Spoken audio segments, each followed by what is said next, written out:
So that was a large softbox. But softboxes also come in different shapes and sizes. This is a small softbox, and it also has diffusion material. Softboxes also come as strip lights, which are sort of very, very narrow, tall softboxes. But they all have one thing in common. They have a back that controls the light and diffusion material in the front that softens the light. So for soft light, softboxes, octaboxes, things like that are really where you want to go, so you get that really, really nice soft light. And then for harsh light, you want to use standard reflectors or just normal different sized reflectors so you can control that. So hard light, soft light. So let's talk a little bit more about controlling where the light falls. There are different things that you can use that are really, really handy. One that's very common is called a snoot. Now, it's not a Devo hat, but it looks like it. What the snoot does is it's just a cone, and it allows the light to travel and emerge a very, very narrow beam.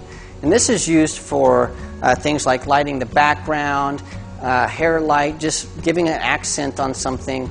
It's called a snoot. And the way this works, depending on your manufacturer, there's different ways, but normally it just attaches to your standard head. And so then that attaches onto your light source. So there's another thing that's really, really nice that doesn't narrow the light quite as much, but it also controls the light, and that is called the barn doors. What barn doors do is you can adjust these in and out. They spin around, so you can have your light controlled, keep it from falling on a background, something like that.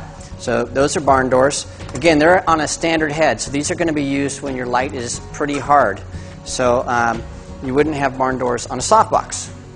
And then finally, to really control the light, this is, and I'm not sure you can see that, this is it's called a grid, and it looks sort of like a honeycomb.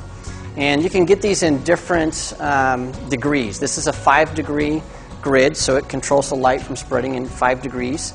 You can get these in 10, 15, 20, 25 degrees. So basically how controlled you want the light, you get a tighter beam spread.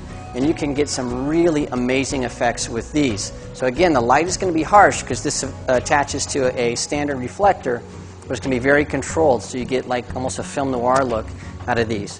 One of the tricks that a lot of beauty photographers use is to use a grid light on what's called a beauty dish.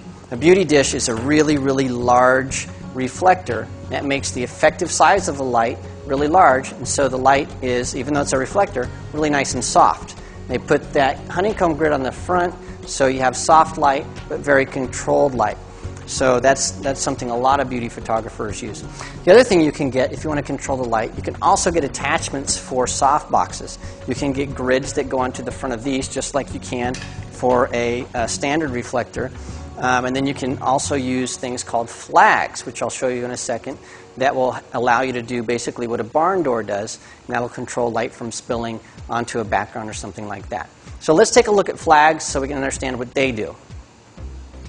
So this is a flag. And what a flag does is it keeps light from falling in areas where we don't want it to fall. So if we wanted to block the light from falling into a background, we could put it between the light source and the wall, and that would keep it from falling. The other thing that you can use flags for, it's very common, is sort of like a big baseball hat. And you put that over your camera, and that blocks light from falling into the lens and causing lens flare. So if you have a light that's really getting in the way, you can use a flag to block that out.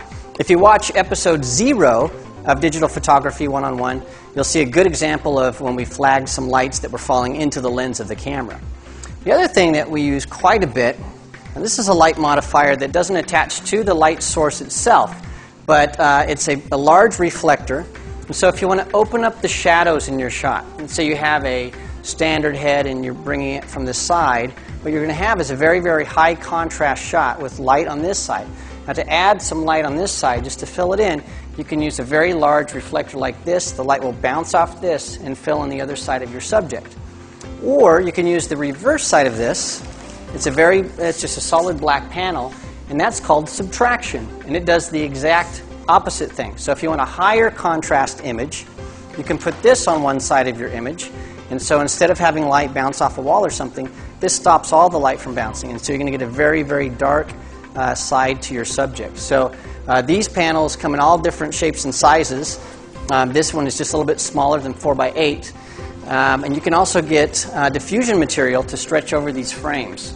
And so it's a really, really handy modifier to have. And these come, they're round, square. You can get them in all different shapes and sizes.